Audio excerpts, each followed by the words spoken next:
اگر کسی رشوت خور سے پوچھا جائے تو بشرط سنجیدگی اس کا جواب یہ ہوگا کہ تنخواہ میں گزارا نہیں ہوتا، اتنے بچے اسکول میں پڑھتے ہیں، اتنے کالج میں پڑھتے ہیں، فیسیں اتنی ہیں، راشن اتنے کا آتا ہے، مکان کا کرایہ اتنا جاتا ہے، پانی بجلی اور گیس کے بلوں پر اتنی رقم اٹھ جاتی ہے، اور وغیرہ وغیرہ۔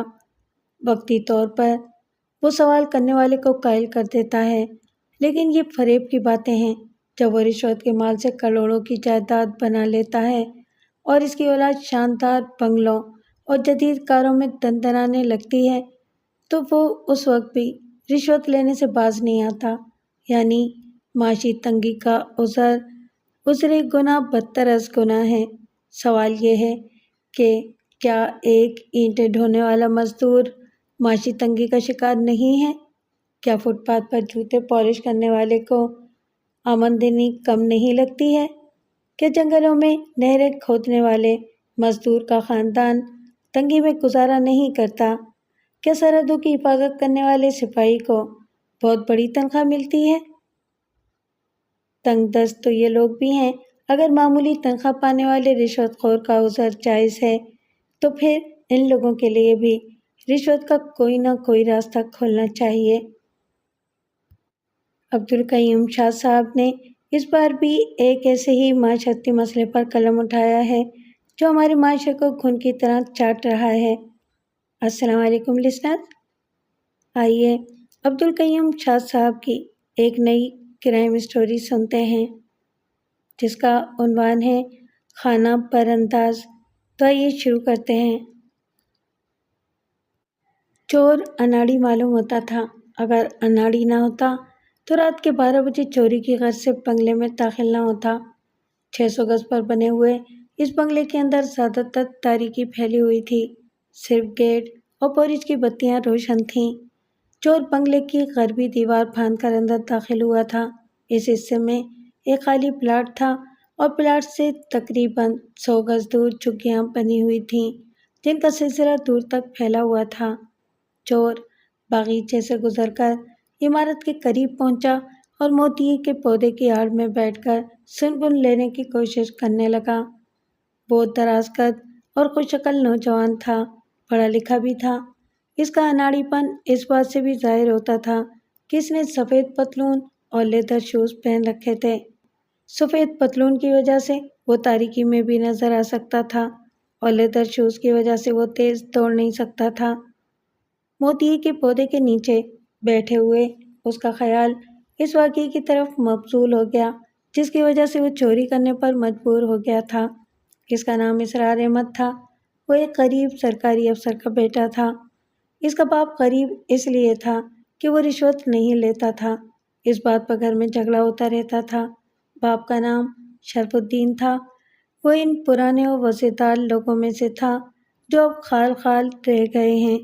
اس کا کہنا تھا کہ اس کے باپ نے اسے حلال روزی کھلائی تھی، اس لیے وہ بھی اپنی اولاد کو حلال روزی کھلائے گا۔ اس کے بیوی بچے اس بات پر بہت چڑھتے تھے۔ وہ اس کو مثالوں اور دلیلوں سے قائل کرنے کی کوشش کرتے مگر وہ اپنے اصولوں پر سمجھوتہ کرنے پر تیار نہ ہوتا، اور سب سے بڑی بات تو یہ تھی کہ ان دنوں وہ بڑی اہم سیٹ پر متعین تھا۔ اس سیٹ پر جو بھی بیٹھتا تھا لاکھوں کماتا تھا، لیکن شرف الدین نہ خود کھاتا تھا اور نہ ماتحت عملے کو کھانے دیتا تھا۔ یہی وجہ تھی کہ دفتر کا کوئی بھی آدمی اس سے خوش نہیں تھا۔ چند روز پہلے ایک نئی کار ان کے دروازے پر رکی۔ اس وقت 2 بجے تھے اور شرف الدین دفتر میں تھا۔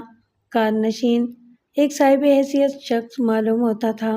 اس نے گاڑی سے اتر کر قدرے ناگواری سے اس چھوٹے سے مکان کا جائزہ لیا جو دور جدید کی زینتوں سے قطعی محروم تھا۔ مذکورہ شخص نے اطلاعی گھنٹی کا بٹن تلاش کیا لیکن اسے نہ پا کر دروازے پر دستک دی۔ دروازہ ایک عمر رسیدہ عورت نے کھولا۔ السلام علیکم، صاحب حیثیت شخص نے خوش اخلاقی سے کہا۔